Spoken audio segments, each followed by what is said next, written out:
paz, senhor, irmãos. Amém. Graças a Deus, estamos aqui mais uma vez na IDB Candangolândia, Igreja de Deus em Candangolândia, nesta terça-feira, onde nós temos o espaço que intitulamos de mergulho na palavra.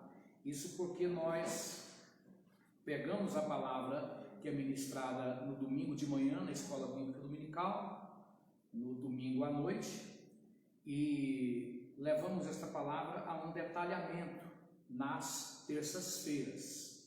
Qualquer dia que você visitar nosso ministério, você que ainda não conhece o nosso ministério, você poderá perceber que nós temos esse compromisso. A Bíblia livro por livro, capítulo por capítulo. E domingo, por exemplo, foi ministrado os capítulos 1 e 2 de 2 Crônicas, de manhã, e à noite o capítulo 3 de 2 Crônicas. E agora nós vamos conversar mais um pouco sobre esses dois capítulos que já foram ministrados.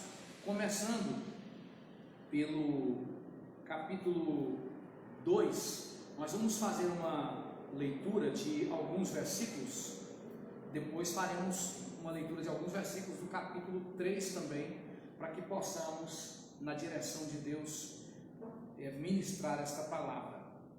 2 Crônicas, capítulo 2, versículo 1 e seguintes, diz assim: Resolveu Salomão edificar a casa ao nome do Senhor, como também casa para o seu reino.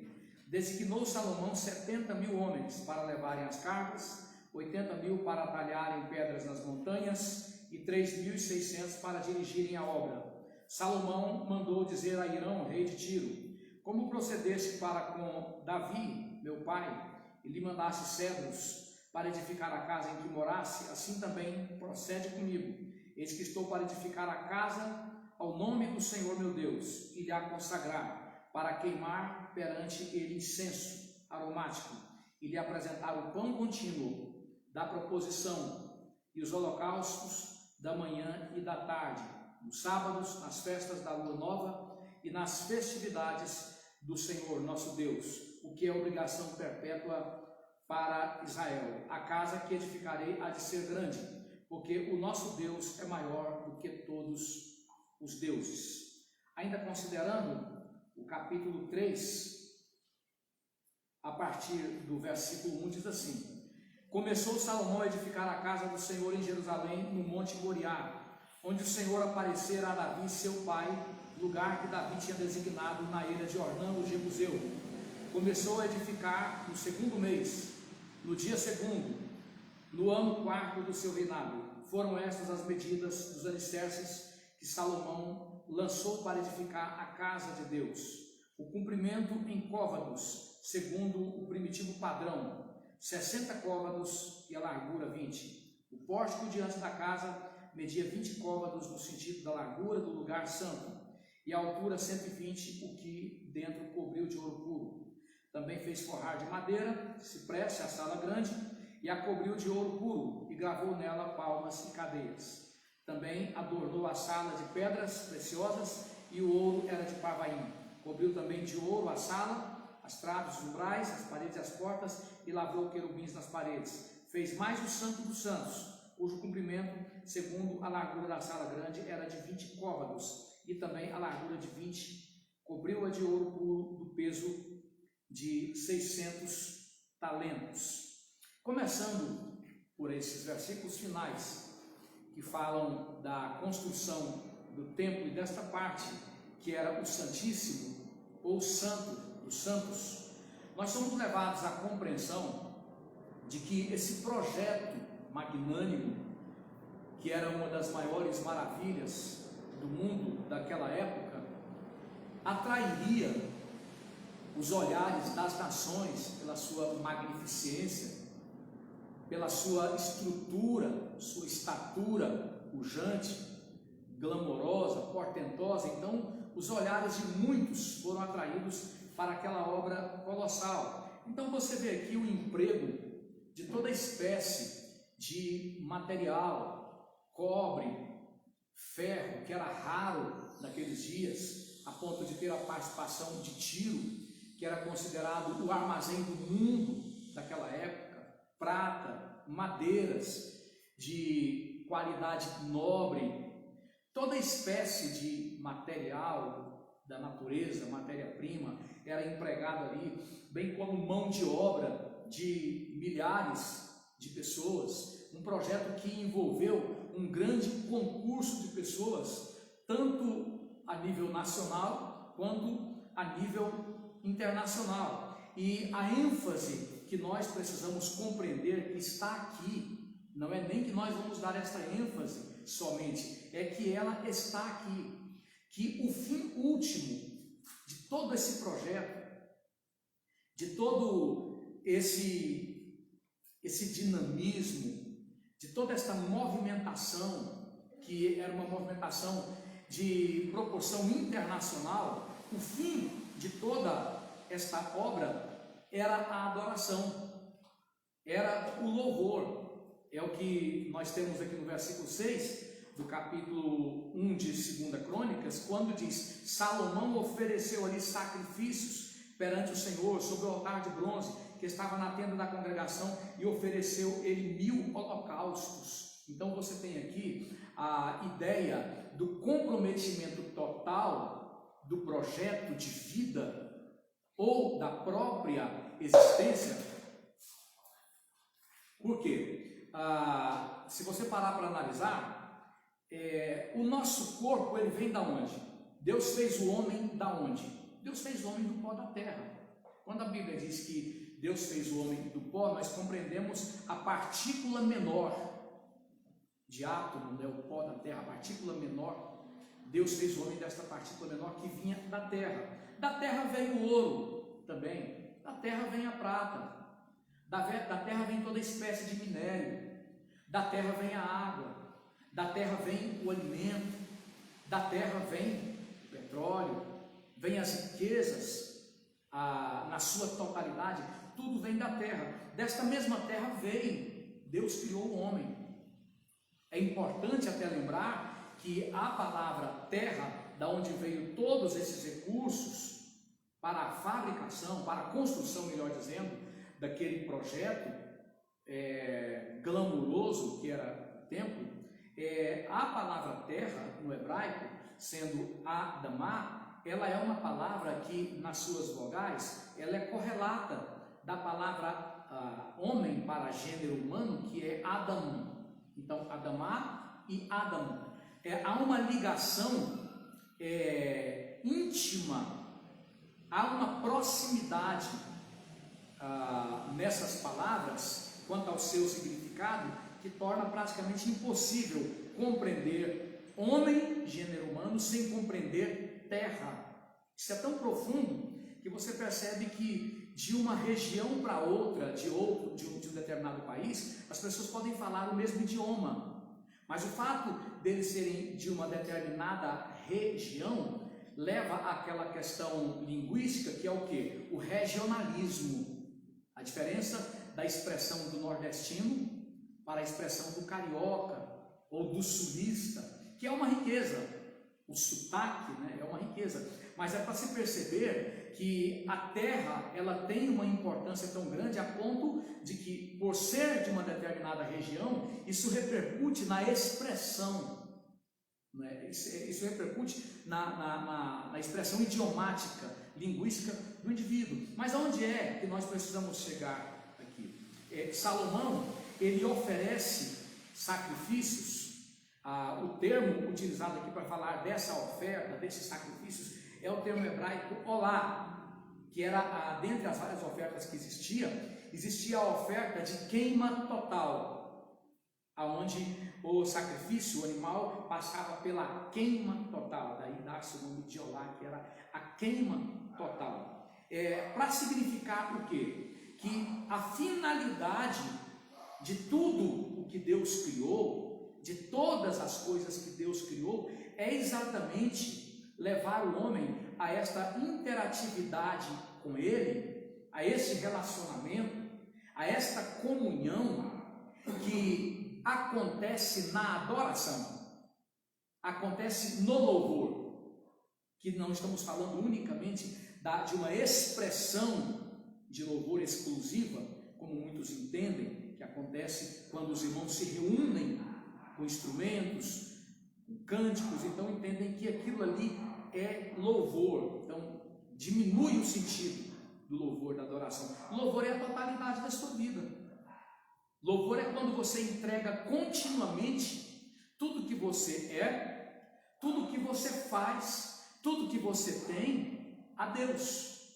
Louvor é quando você se indaga continuamente se o que você está sendo, sentindo, pensando, presta para adorar. Dá para você oferecer para Ele essa totalidade. Aí acontece a queima contínua.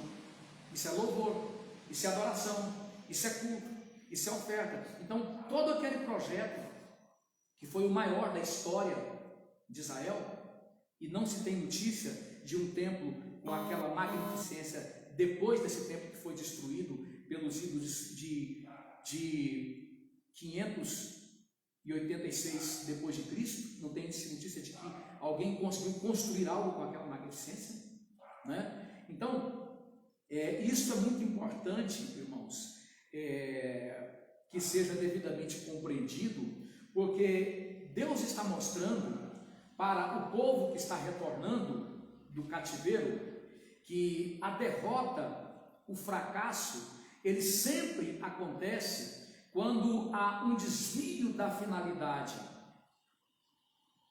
naquilo que somos.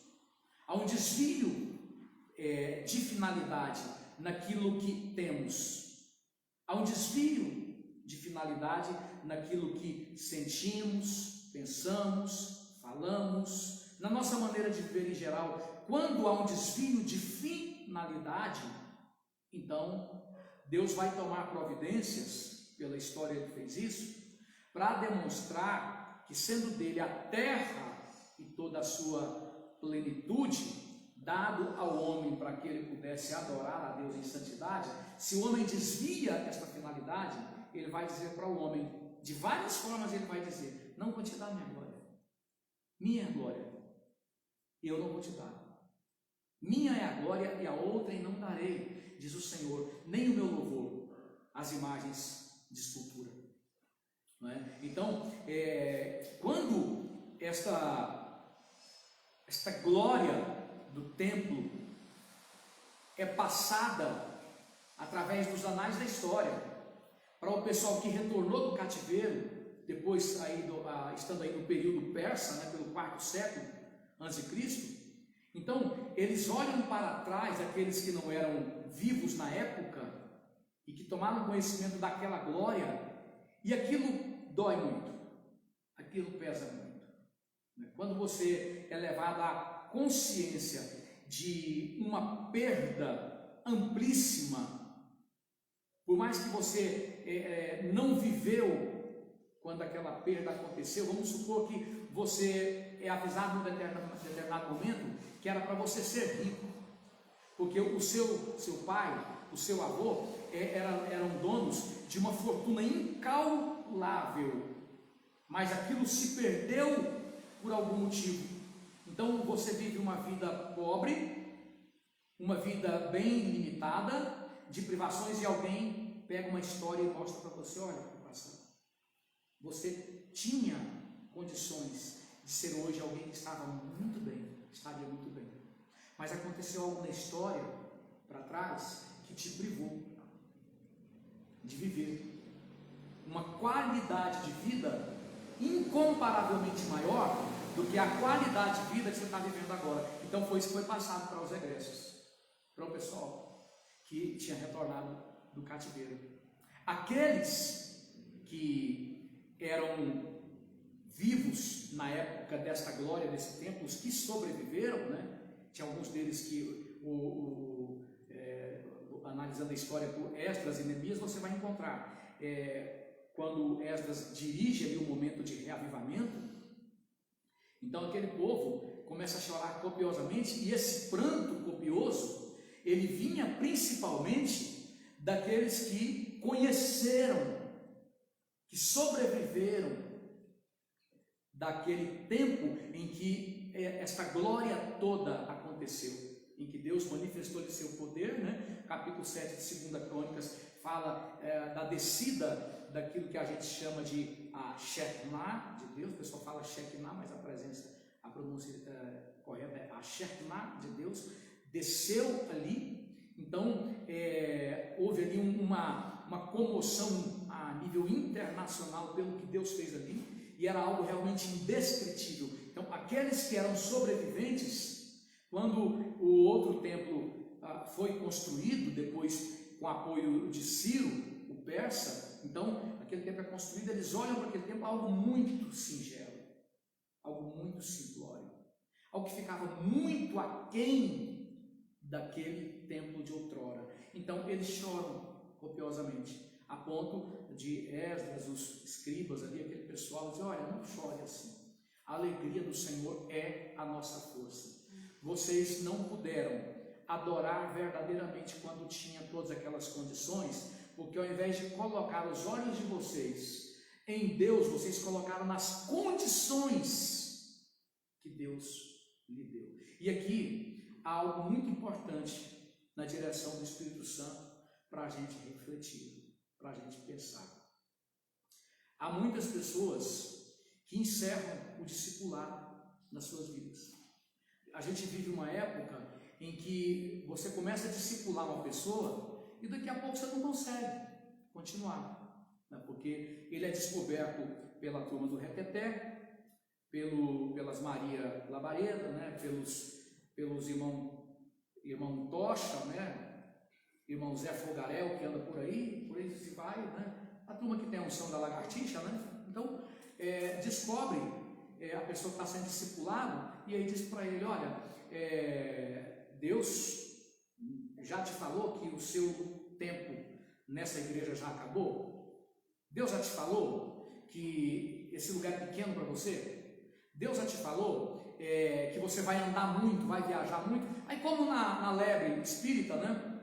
Que a pessoa visita um centro espírita e dizem para ele: você já nasceu médio, já te falaram isso, você tem que aperfeiçoar. Aí o diabo aperfeiçoou isso com o linguajar evangélico e faz a mesma coisa nas igrejas evangélicas. Aí enche o ego do indivíduo, aí ele encerra o discipulado. Sabe por quê? Porque o diabo fez ele colocar os olhos naquilo que supostamente é de Deus, e ele passa a amar mais o que é de Deus do que o próprio Deus, entende? Ele passa a amar muito mais o conceito que ele tem de religião, aí ele sai para promover a sua própria glória. Daqui a pouco o indivíduo que nem foi levado ao fim da catequese, do discipulado, não é? Ou fugiu disso, ele está sendo pastor, ela está sendo pastora, ele está sendo missionário, ele está sendo isso, aquilo outro, está pregando para lá e para cá, não é? Então essa pessoa não percebe que aceitou o convite para a desgraça, o convite para a destruição. O apóstolo Paulo fala do perigo de se consagrar alguém neófito, que é o inexperiente, e o perigo de cair nos laços do diabo, né? Então a gente pode entender isso aqui acontecendo com aquele povo quando vê todas as possibilidades de glória de Israel, e isso exemplificada na pujança daquela casa, eles tiram os olhos de Deus e da sua palavra e colocam os olhos no projeto de Deus, entre aspas, vamos assim dizer, né? Então é onde as pessoas passam a amar mais a obra de Deus do que o Deus da obra, onde as pessoas passam a amar mais a obra de Deus do que o Deus da obra. E o cativeiro, ele foi muito importante para que fossem postos os pingos nos is. Cativeiro doloroso, a disciplina trágica do cativeiro foi muito importante. Então essa gente estava olhando para aquilo no passado, aquelas crônicas, né, como o próprio nome diz, né, referindo-se a essa palavra, como dissemos algumas vezes, a tradução dela do termo hebraico diverei, que é davar ou coisa, né, só que está no plural, Hayamim, que é o plural de Yom, dias. Então os acontecimentos daqueles dias, né, ou as coisas que se sucederam naqueles dias, quando eles são colocados diante do que estava nas mãos deles e se perdeu naqueles dias, então eles choram. eles são levados a um arrependimento, a um quebrantamento verdadeiro, né? Eles são levados à compreensão mais profunda do porquê o Senhor fez assim conosco, do porquê o Senhor nos tratou daquela maneira, né? A olhar para esta exuberância dos tempos salomônicos, né? Eles têm uma dimensão de perda. Muitas vezes, irmãos, nós só vamos compreender melhor Deus e o seu propósito em meio à perda. Não poucas vezes nós mostraremos que muito do que ainda precisa ser aperfeiçoado dentro de nós só vai acontecer Deus usando como instrumento a perda. O cativeiro foi uma perda dolorida, uma perda muito sentida por aquele povo, mas foi uma perda necessária. Para você ter uma ideia, hoje você pode encontrar judeu ateu, tem muito judeu ateu, tem judeu espírita também, lamentavelmente, como tem. Mas a prática mais desabrida de antes do cativeiro, que era a idolatria, nos leva a imaginar que é fora do senso comum você entender que você vai encontrar um judeu aos pés de uma imagem de escultura. É pouco provável. Pode até ser que encontre, mas é pouco provável você encontre um judeu ali prostrado diante de uma imagem de escultura, porque a memória do cativeiro continuou sendo impressa em cada geração de judeus até os nossos dias. Ficou uma impressão permanente daquela lição causada por aquela perda. E é a vontade de Deus que nós tenhamos uma impressão permanente com relação a tudo aquilo que não presta para adorar. Não presta para adorar. Pode te apaixonar, pode ser comovente, pode ser o seu mimo querido, preferido, seja o que for, pode te levar a transbordar de sentimento por aquilo, mas se não presta para adorar, e se você continuar dando abertura para a palavra de Deus, Deus vai te levar a perder aquilo, seja o que for, seja quem for. Nós estamos destacando aqui exatamente o fato de que esse projeto, que você vai aqui do capítulo 1 até o capítulo 9, que é o momento de apogeu, né? Que o cronista ele mostra o momento de apogeu desta era salomônica, né? A época áurea ou de ouro, né? Em que o templo é construído, o povo vive ali um momento de fervor, um momento de fidelidade. Salomão pede sabedoria, ele se humilha, ele percebe que não é ninguém, Deus fala com ele várias vezes, há ali um pacto que é selado, né, em que ambas as partes, Deus fala que vai guardar, que vai proteger, que vai livrar aquele povo, e aquele povo concorda, né, que será fiel. Lá na frente traiu, jogou tudo por terra, mas esse é o momento áureo, que dura do capítulo 1 até o capítulo 9 de 2 Crônicas, né? E depois desse período, sendo esse período mostrado para aquele povo, eles são levados para a estratosfera, né, das emoções, vendo como quem dissesse, olhasse para aquilo e dissesse, uau, que coisa tremenda que aconteceu, né? Mas ao mesmo tempo, quando entra do capítulo 10 em diante, chegando ao capítulo 36, então você tem o declínio. Eles são levados primeiro para os céus, num certo sentido, né? São levados primeiro para as estrelas, para compreender quão longe eles foram. Aí depois o cronista, o historiador, talvez Esdras, vai mostrar a decadência do capítulo 10 até o capítulo 36. Como a pergunta que ficou no coração desse povo é a seguinte: como podemos subir tão alto e descer tão profundo? Como foi possível, né? Irmãos, isso é incrível para as nossas vidas. Quando você percebe que se não houver um compromisso com a palavra, não há uma vigilância verdadeira. Não adianta você falar vigia, vigia, para alguém que não tem tempo para o que nós estamos fazendo aqui nesta noite. né? Para alguém que se isolou, Provérbios 2 diz, aquele que se isola, ele se levanta contra a verdadeira sabedoria. Tem pessoas que não congregam mais, não tem compromisso mesmo com a palavra de Deus, ele não está percebendo que o inimigo está isolando ele por uma questão estratégica. A estratégia do inimigo é isolar para conquistar. Eu sempre gosto de lembrar a realidade do mundo natural, né? Você percebe que quando sai ali o predador, o leão, ele corre atrás de um rebanho de zebras, por exemplo, ele infunde o terror para promover o quê? Dispersão. Aqueles que correm juntos, eles têm menos possibilidade de serem atacados.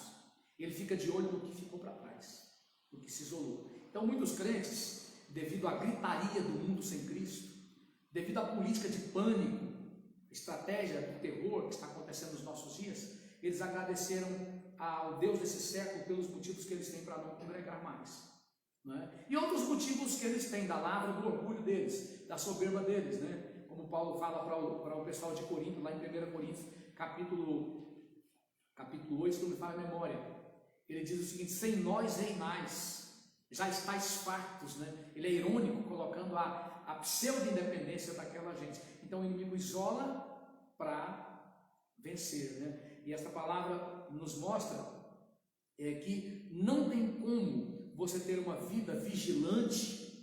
Você fica falando para as pessoas, vigia, vigia. Se essa pessoa não tem tempo para fazer o que os irmãos estão fazendo aqui, para se assentar, para debruçar-se na palavra de Deus,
Amém.